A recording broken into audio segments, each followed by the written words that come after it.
This video is just a little setup on how to make sure that your screens, your desktop monitor and your touchscreen are both working properly. To do this, the first thing you need to do is to right click on your desktop and go to display settings.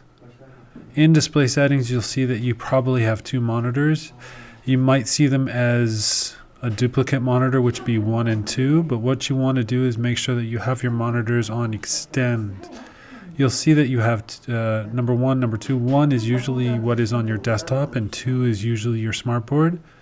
You can click identify to see if this is actually the case. So what you want to do for your setup is to make sure that your touch screen, your smartboard, is your main display. Now this does mean that when you click on something like settings or open a new window, then it will open on that display. So you may only want to turn this on for when you're using the board as a touchscreen, but you need to make sure that it is main display for the touchscreen to work.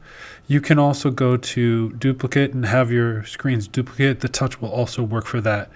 But if you have it on extend and your desktop screen is your main display, your touch will work over on your PC monitor, so it will seem like it's not working, but it actually is.